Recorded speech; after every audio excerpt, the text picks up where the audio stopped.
Alors, bonjour chers frères et sœurs congolais. Merci beaucoup. Excusez-moi de dire Boyomé tout au début parce que bon, j'ai l'habitude de pouvoir discuter souvent avec ma ville d'origine, donc Kisangani, Boyoma.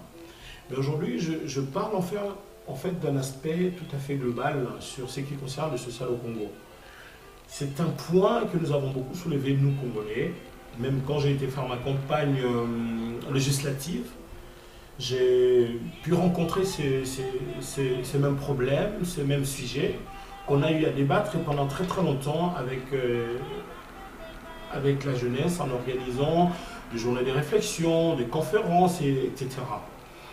Donc moi, je parle aujourd'hui du social au Congo, je vois un aspect tout à fait révolutionnaire.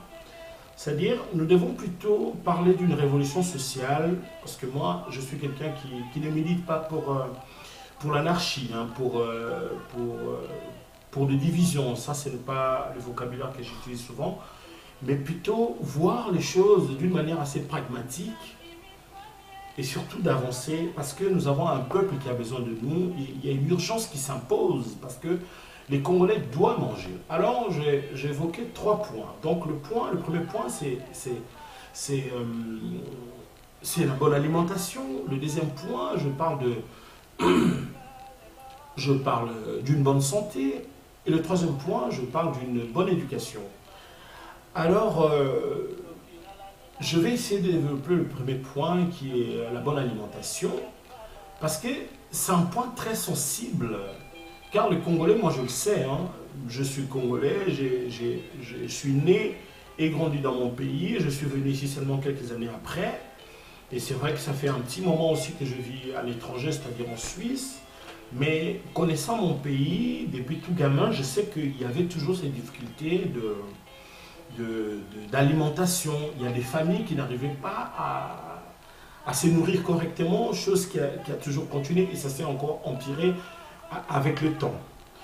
Donc, on parle de révolutionner l'alimentation au Congo. Alors, pour équilibrer cet aspect, je dirais en tout cas, peut-être nous devons soulever qu'il y a des institutions qui sont compétentes, qui devraient en principe gérer cet aspect, n'ont pas été à la mesure, ou parce que, bon voilà, beaucoup des sujets ou de choses qui nous échappent. Alors, moi, je parlais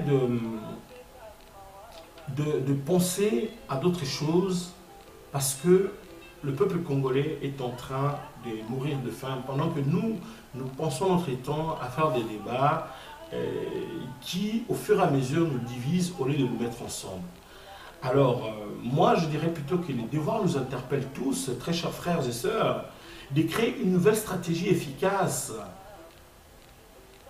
un front commun où il y aura l'intérêt pour le peuple. Donc, devoir nous appelle pour que pour cet aspect qui reste très longtemps sans réponse, alors que le sol congolais vaut le détour pour favoriser l'agriculture de l'autosuffisance alimentaire. Alors, lors de ma campagne, comme je l'avais dit tout à l'heure, aux législatives 2011 en République démocratique du Congo, principalement dans ma circonscription respective, donc la ville de Kisangani, j'avais soumis un projet de société qui parlait d'un plan qui a été élaboré ici en Suisse, mon pays d'accueil, le pays de mon épouse et de mes enfants. Donc, donc la Suisse avait élaboré à une époque donnée, c'est-à-dire en 1939, juste pendant la guerre, la Deuxième Guerre mondiale, un plan qui s'appelait le plan Wallen, c'est-à-dire un agronome politicien qui avait tellement réfléchi parce que, sachant que le pays allait se retrouver coincé parce que, étant un petit pays qui dépendait de ses voisins, voilà, donc nous avons l'Allemagne de l'autre côté, nous avons l'Italie, et nous avons la France. Vous savez très bien que tous ces trois pays ont été littéralement impliqués dans la guerre mondiale, donc la première et la seconde.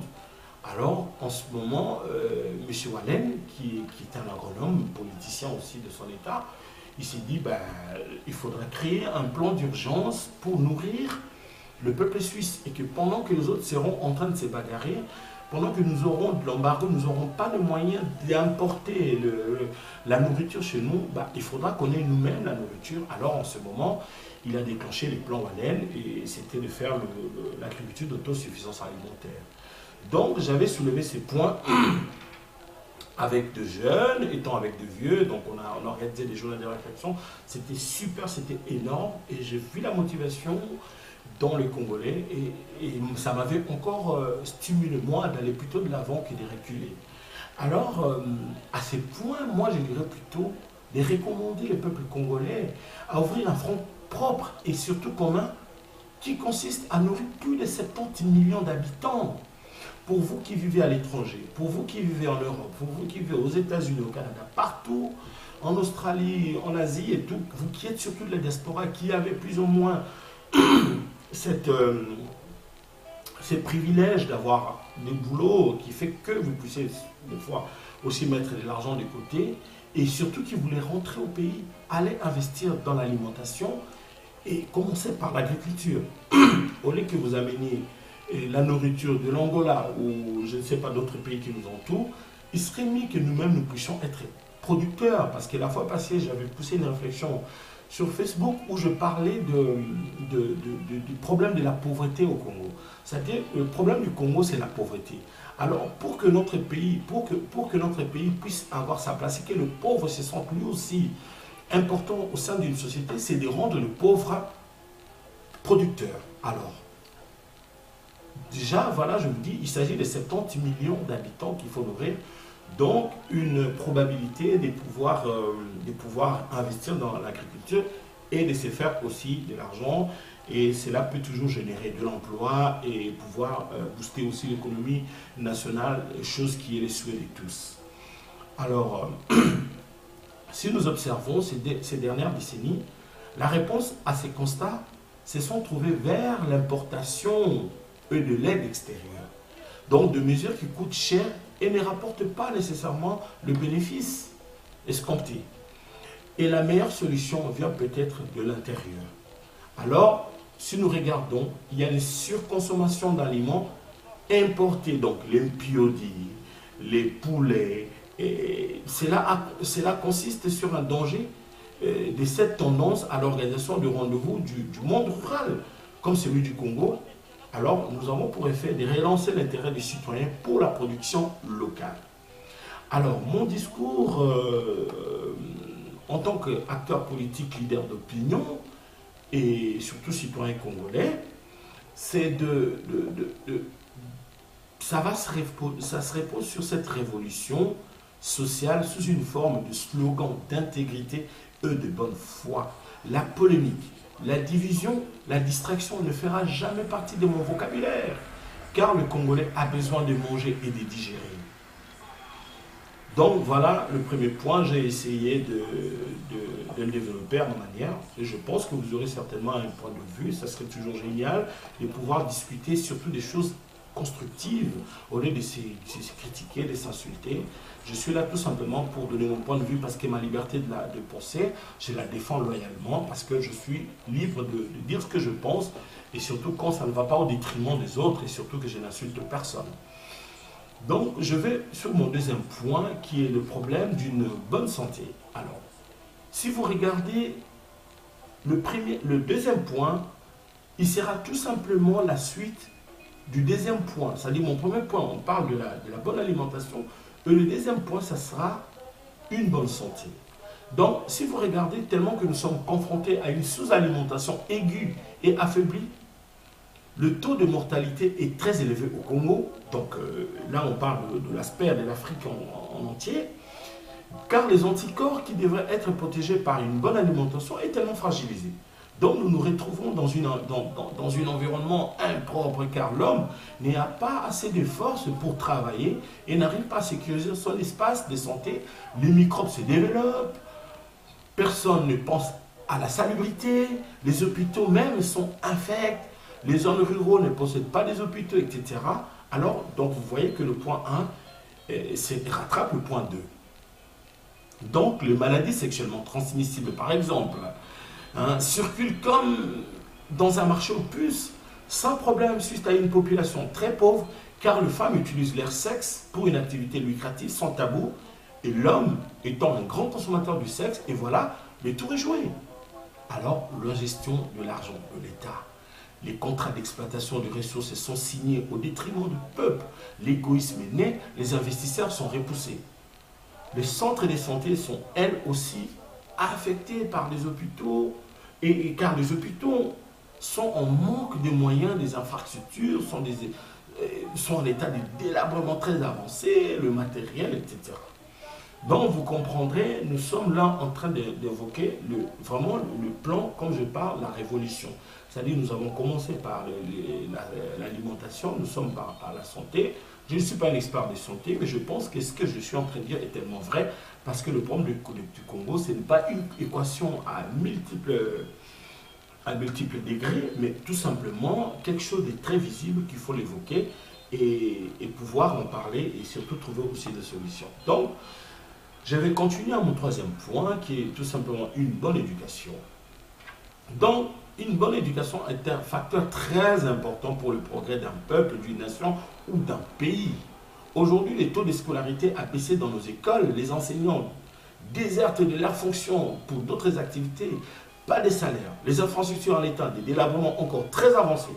Les parents, par manque de moyens, n'arrivent pas à payer les primes scolaires qui, des fois, ne vaut pas grand-chose. 1500 francs congolais, 2000 francs, 3000, 4000 francs par là. Et donc, qui fait des fois 5 dollars ou au maximum 10 dollars. Ben, ils sont tellement incapables de le payer. Alors, du coup, ben, nous avons un problème. Nous avons un problème. Donc, le taux de scolarité a tellement baissé. Et du coup, nous nous retrouvons dans la rue avec des enfants qu'on appelle les enfants de la rue, les chégués. Donc, le changement. Et quoi? Sais-je encore? Donc là, je parle de la naissance absolue de la corruption. Parce que quand on n'est pas bien payé, quand les institutions ne sont pas bien, qui ne fonctionnent pas comme il faut, donc il y a la corruption qui s'installe, on a l'intolérance, on a la haine, la division, l'égoïsme, le vol, la bagarre, l'assassinat, et pour finir, la guerre. Et cela engendre le sous-développement et la pauvreté, non seulement dans nos foyers, mais aussi dans l'esprit et dans toute la société. Donc, je vous dirais, très chers frères et sœurs, à moi, que j'ai toujours porté au cœur parce que j'aime mon pays, le Congo. Sinon, je ne passerai pas mon temps à parler devant une vidéo pour que vous puissiez suivre un tout petit peu mon point de vue. Je dirais plutôt de cultiver une révolution sociale, très chers frères. Cultiver une révolution sociale, c'est cultiver le progrès, l'évolution, l'amour, la paix, le partage. Les jours où les Congolais auront suffisamment à manger, il sera en bonne santé, il sera bien éduqué. Donc, vous voyez, nous revenons sur les 3 points principaux dont je parlais dès le départ, qui consistent à bien manger, c'est-à-dire l'alimentation, à bien se soigner, c'est-à-dire la santé, à bien s'éduquer, c'est-à-dire l'enseignement et consorts. Donc, à vrai dire, nous avons un problème de base concernant aussi nos habitudes éducatives. Donc, manque d'amour pour le travail. À qui la faute?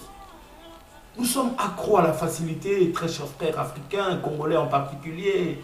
Nous sommes accros à la facilité, nous n'aimons pas le travail. Et 50 ans déjà, nous avons un problème très sérieux. Car 50 ans déjà de l'indépendance, je n'étais pas encore né. Et moi, je ne suis né qu'en 1974. Comment serais-je victime de tous les malheurs de mon peuple? Pourquoi c'est moi qui ramasse toute la haine des autres, excusez-moi du terme, moi qui ramasse tout ce que les autres font sur ma tête? Pourquoi ne suis-je pas en mesure de mettre tout le monde ensemble? Pourquoi mon peuple est-il déchiré? Pourquoi même ceux à qui j'essaie de faire confiance me trahissent et détruisent ma réputation? Pourquoi les Congolais sommes-nous incapables de comprendre que nous sommes un grand peuple de valeurs et qu'une fois regroupés comme un seul homme, nous serons forts et invincibles? Donc, ça c'est mon petit message, la révolution sociale, très chers frères. Je vais peut-être parler de choses certainement qui vous intéresseront. Peut-être que je n'ai pas été explicite par rapport à certains points, Ça sera à vous de me poser des questions, ça sera à vous d'intervenir, ça sera à vous d'éclairer aussi, de développer certains points, parce qu'il s'agit de notre histoire à nous, notre histoire à nous, notre histoire à nous, l'histoire des Congolais et du Congo. Les divisions, le bagarre, les conflits, les guerres, tout ce que vous voulez, je vous assure, très chers frères et sœurs, ça ne nous amènera nulle part. Parce que nous avons de toute façon remarqué, ça fait depuis un moment, nous avons créé beaucoup de mouvements où nous essayons tous de militer pour le changement de notre pays. Et nous créons en même temps la division au sein de ces mouvements. Nous créons en même temps la polémique au sein de ces mouvements. Nous créons en même temps la haine, la méchanceté, l'égoïsme et tout ce que vous voulez, la corruption et même rentrer au sein de ces mouvements. Alors, que devons-nous faire, très chers frères et sœurs?